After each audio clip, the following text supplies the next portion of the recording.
Okay. Hopefully take three. Third time's a charm.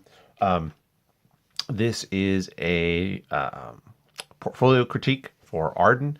A few weeks ago, I joined a Facebook group of folks who draw comic books and had offered to make some critiques for people if they were looking for some help. And this is one of the people who sent me their work, a number of pages to review. I started doing it and found out I didn't have enough room on my phone to record it all, so I had to make some changes and start over. And that's why you already see the lines here. So we're going to jump right into it and go page by page. So start off with everything is penciled, which is nice. You can see what Arden is trying to do as far as a skill set. It's pencil pages as opposed to inker, so we see that clearly, which is nice. And I'm not going to be talking about the plot or the story per se, other than in regards to storytelling technique, but the content of the story doesn't necessarily factor in here. So first panel is very good, clearly defined. We've got a nice, cool, interesting angle of the character coming towards us on this sort of jet bike. The smoke in the background, good. Everything's very cool. The second one here, one of the things that I suggested was moving this panel to be smaller. At this size, there's a lot going on here with the perspective, which is done well, but it shows a lot more than I think we need to. What you've got down here in this very small area is you've got, it's a train, right? This is showing the train because we're going to see it down later. And this is the character on her jet bike zooming after the train. But we don't need all of this up here. We don't need some of this down here to still get the sense that it's a big city and that this is going here. The other thing was this billboard.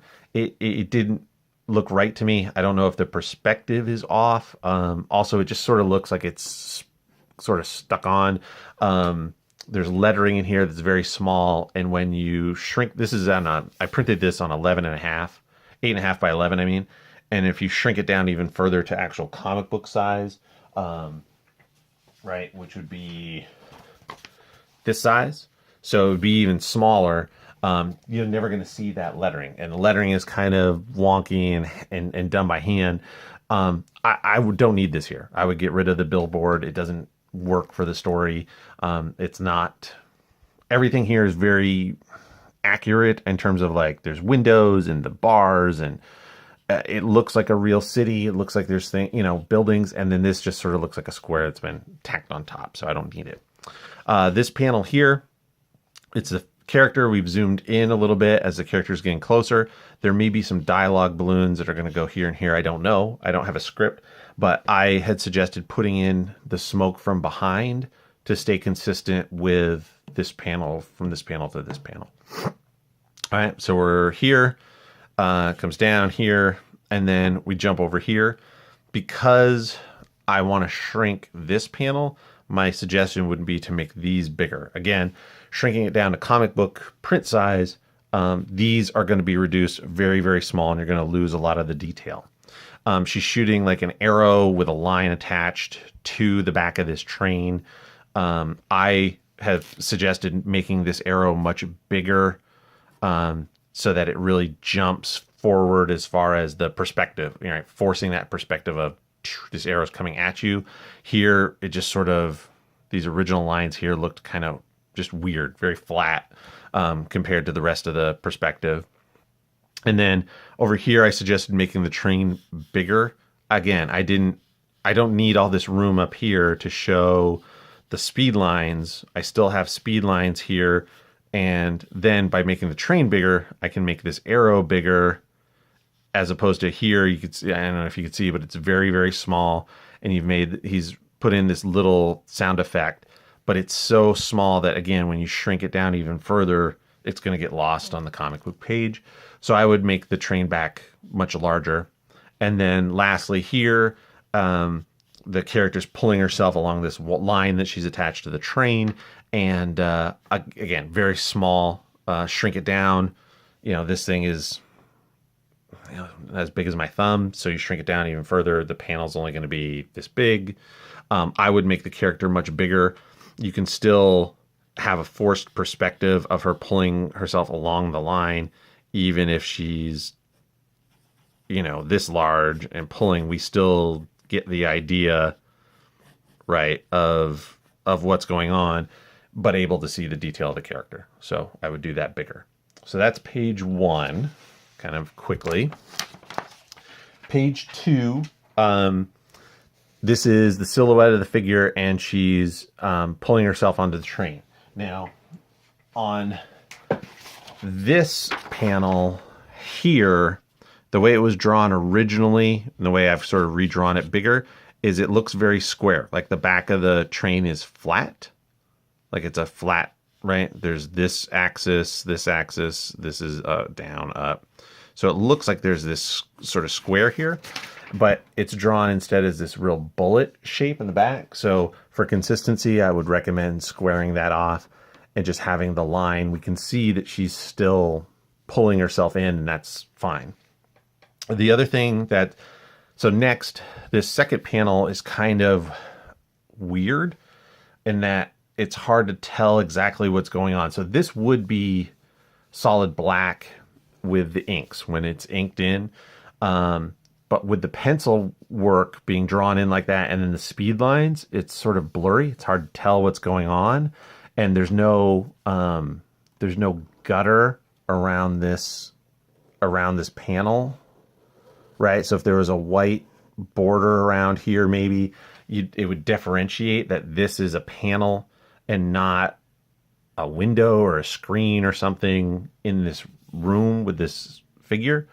So the other thing I would recommend is just, if this is going to be inked, I would just X this as opposed to necessarily shading in all of this is black.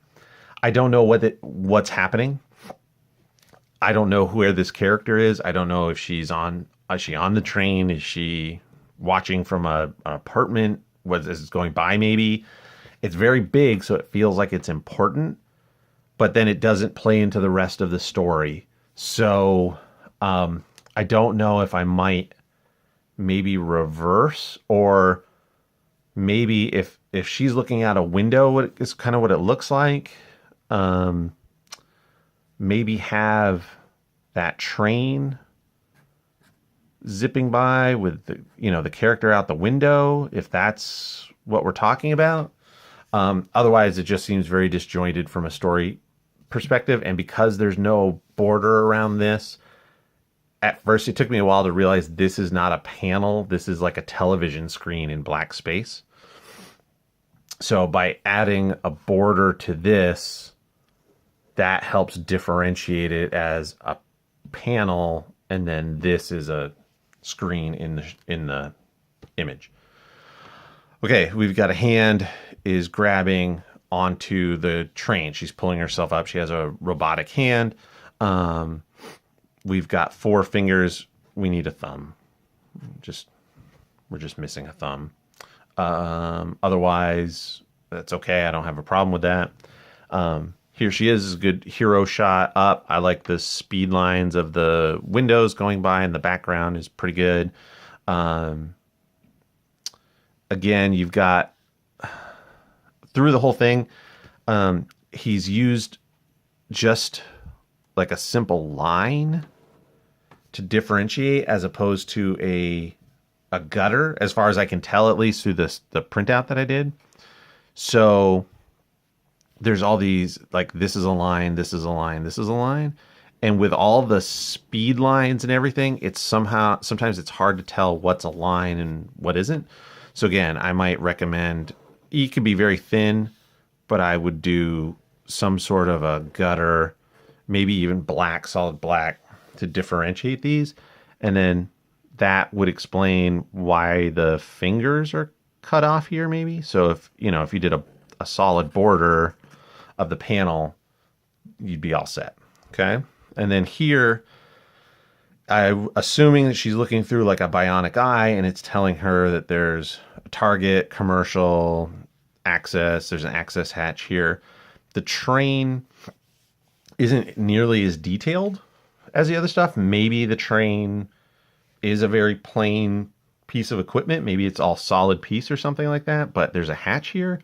So I would think having some extra detail of, just sort of that fake panel-y technology, techie kind of, and some circles and squares and something to give us an idea that it's a constructed thing as opposed to just a solid blob.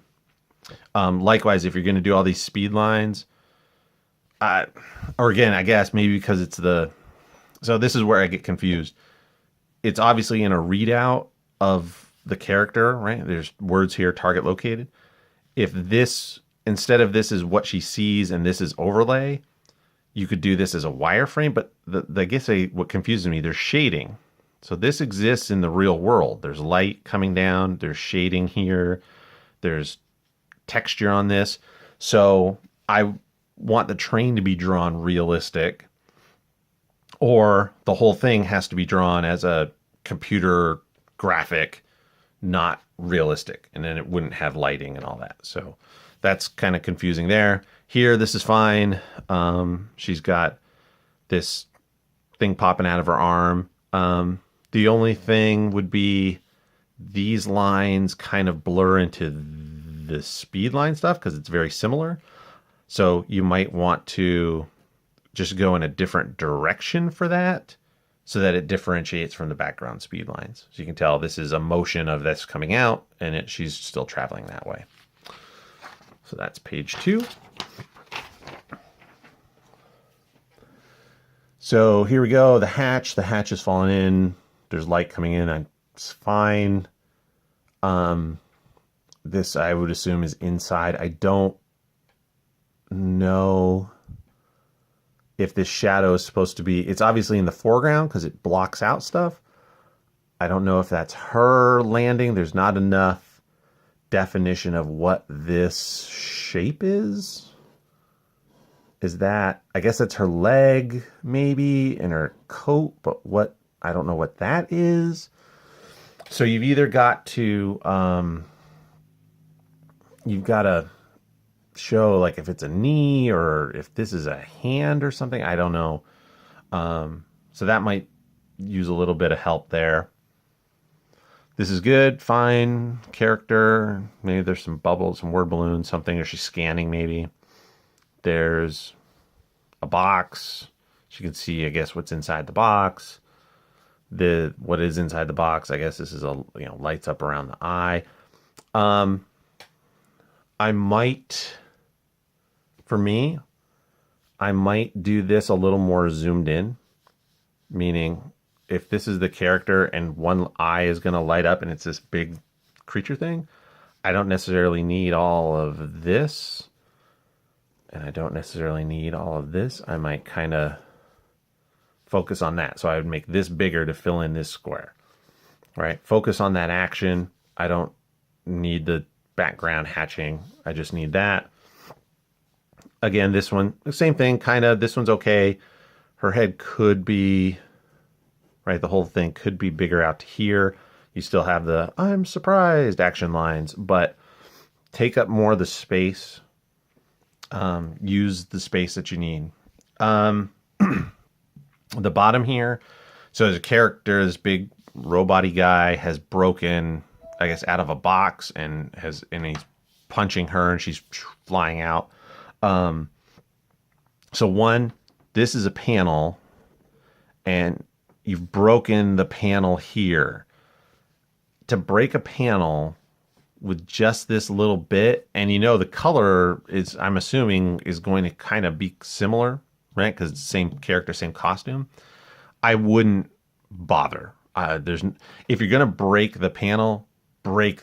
Like it's got to be big, into it to make sense. For that little bit, you could still just have this panel, and we still get the idea that she's getting knocked upwards. That's not a problem.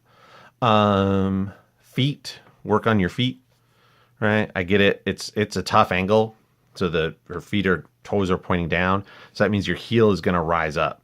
So if this is the ankle, then your heel is going to be almost essentially touching, or not touching, but it's going to look from the perspective like your heel is up to the bottom of where your Achilles is.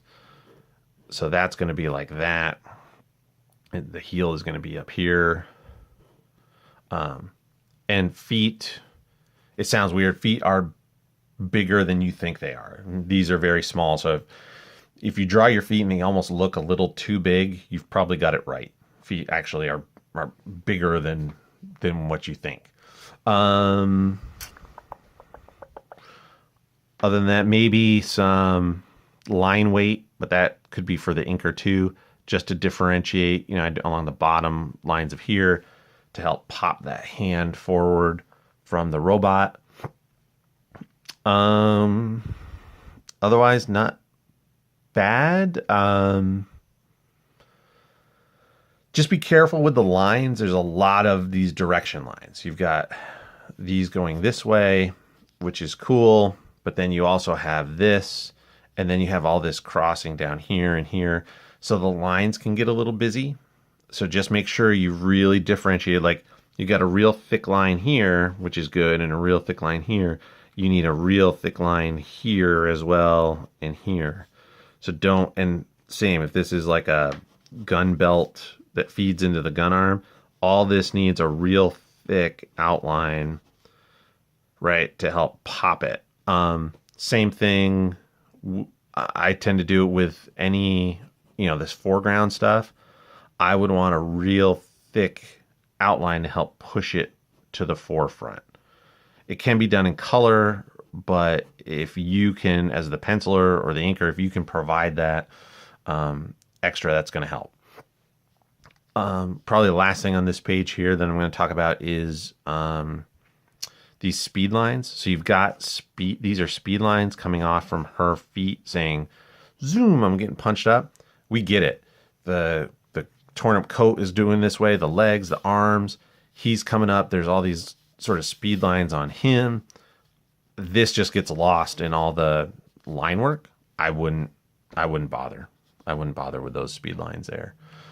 Same here, like off of her. I'm assuming that's for her to make it seem like she's going zoom. You don't need it. The action speaks for itself. So that one is okay. Let's see. Okay. All right. So she gets knocked up out of the train. And we've got the buildings here. She's flying up. The train is still moving. I like this kind of interesting panel shape. Kind of cool. And the way it works with this one as well. There's some little bits and pieces, like it's broken here and here and here. The only thing I would say is, if you're going to do, like here, there's lines. She's digging in her fingers, right? Trying to keep from going. I would continue these through the broken pieces to show that they're part of that panel, right? And then same with this one, what I would do here up top, you've kind of lost, and you see you have it here in this one and this. You have the speed lines of the traveling train, how fast the train is going. There's nothing here. So if you're going to do, your windows are speeding by and the buildings and everything's speeding by this way, then I would just continue that there, and that ties that all together there. The next one, again, kind of like what you did earlier, I think on not the previous page, the page before, you've cut the fingers off. I would like to see, and I guess this is supposed to show like they're dug in here, but it's right on this border right here. I would like to see that. So maybe if you force the perspective a little more or something like that, I really want to see that hand digging in. That's the real, that's the action of that shot. So don't blend it into the the panel border. Let it stand out. Otherwise, not bad. The figure's fine. You've worked a lot on the lighting of the coat or cape or cloak or whatever it is, right? So there's light, and dark, dark, dark around it, but she has no shadow. Don't forget. So if the light, this says to me light is coming down. This is light. So this is light. This is light. Her face is all lit. There's light on the top of her leg. Under is dark. This is light. So that means underneath her has to be dark. And so I want to see some drop shadow. So don't forget about the drop shadow. Here, the monster, the robot is coming up through the top. It looks like she's reaching for she has a holstered gun on her side. Bigger. I get where you're going. And again, so you could I would really want to thicken at least along the bottom. If the light's coming from the top, I really want some thicker line weight there. You've kind of done it like here. I want that on the hand too. Under the here. Yeah, you got that here. And then maybe here to help pop that. I would do the monster or the robot guy bigger. And again, the reason I say that is right now it literally measures. He's less than, he's 3/4 of an inch across and about 3/4 of an inch. So 3/4 by 3/4 square. And then you're going to shrink that down even further than this. So it's really going to get lost. So I would maybe do him bigger and have him coming up a little closer, especially because here in the next scene, she's jumping and leaping onto him. And so to be that little and that far away, it's a pretty big distance. I would go ahead and make him bigger. Here, this is a strong panel for what you got going on. The lighting, again, you've got the light coming from this direction, this way. So we need to see, I know it's black and you don't want it to blur together, but you need, and again, maybe it's going to be done in color, but you need something, some kind of shading, something there.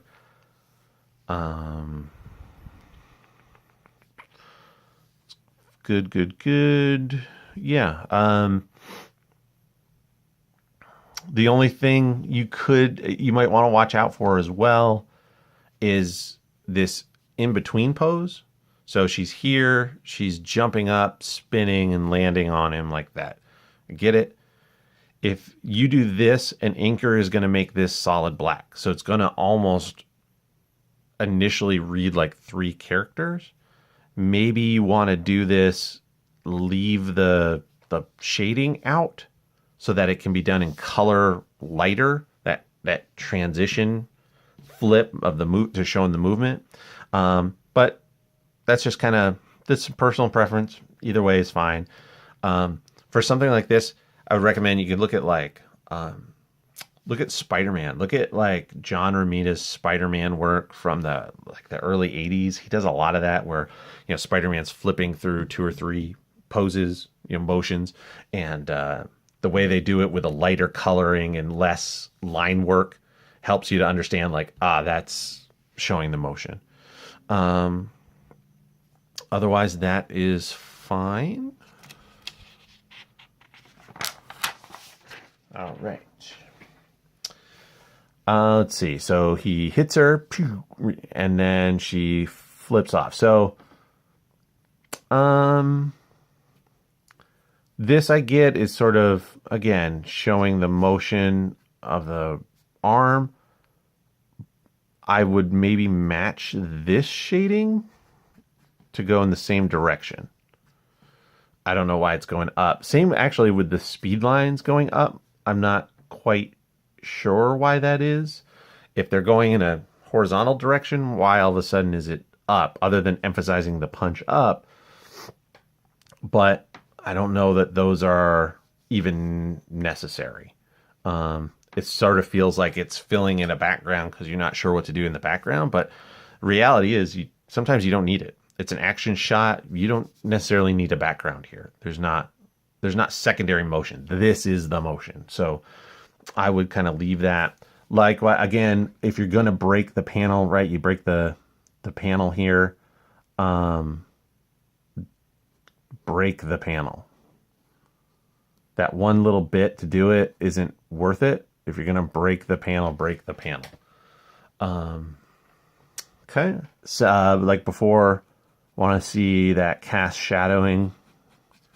All the light says, right? Light, light, light, light, light. I need a shadow below her. We still have some of that. That's good. Okay. She's throwing out these, I guess they're mines of some kind.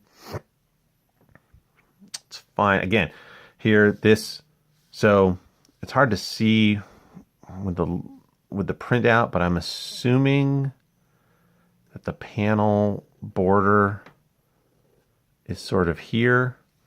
If you're gonna break it. Don't break it, but don't just kind of tease it. If you're gonna really do it, you gotta do it. The next panel, so he's coming over. We've got the bombs she's thrown. She's pulling a sword.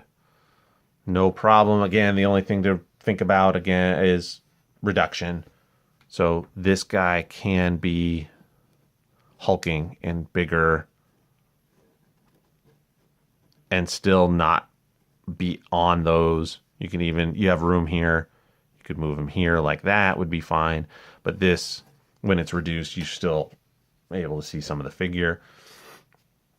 So I would do this bigger. I know they're small bombs, but like this is a big deal. He's stepping on it. So I would really play that up, and you don't need, there's not a lot of other action going on at the moment, right? So let it fill up the panel. Let it fill up the reader's eye. You don't need a bunch of lines in the background right now to tell us what's going on. He's going to step on this.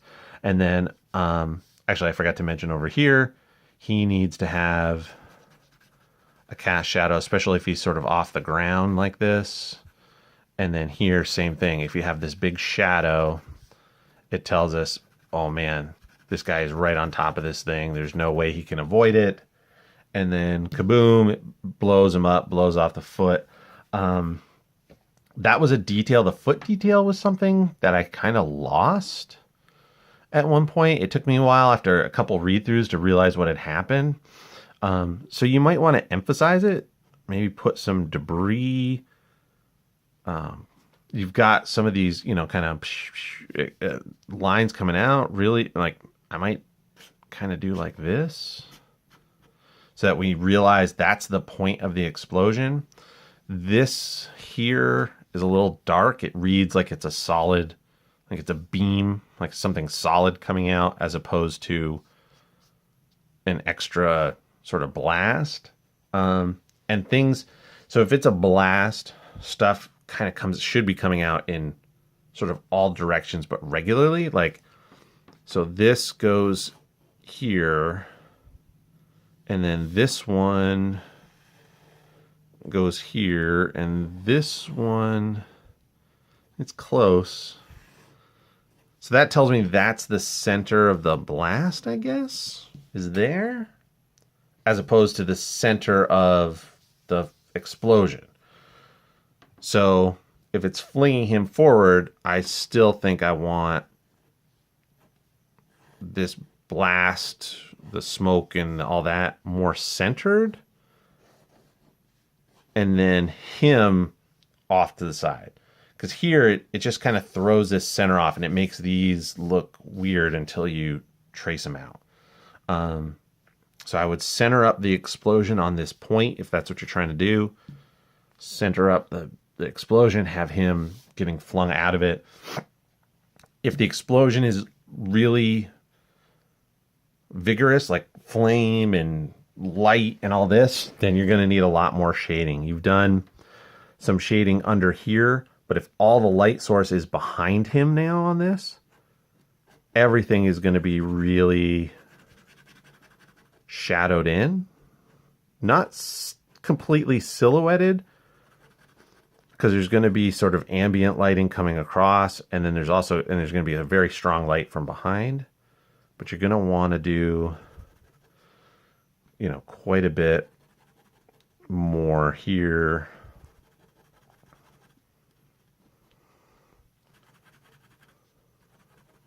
You know, and that's going to give that sense of this is very light. It's a big fireball, and this is very dark in front. So, you know, that kind of idea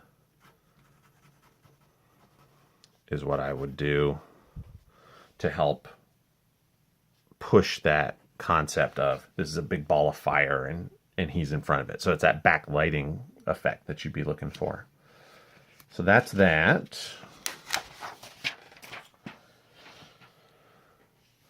And now this is kind of interesting. So you've got it broken into 3 panels, which is fine. The one thing, again, it might be the printout. I'm not sure. I think so. It kind of looks like you've got borders on the top here. So that's fine. I was going to say, you definitely, if you're going to do 3 panels, you got to make sure that they're split apart. And they are. They've got borders. So he is in one big steady position, and she's moving so fast that she's going zoop, zoop, zoop. And then here. So this is the problem that I have with this. She's going from left to right. She's going to stab this through his foot. But this is going kind of in the wrong direction, right?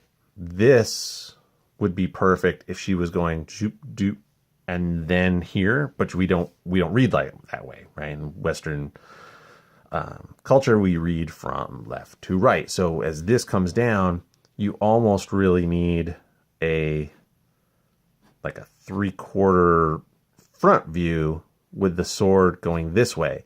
That reads as like that. This goes from here to the wrong direction. So you want to kind of go like this, and that would be my suggestion, would be to do that. You could, looking at these other panels as well, I think you could shrink this panel down a little bit. She's jumping up, which is true, and the sword has stuck his foot to the thing, so we've seen that, which is good.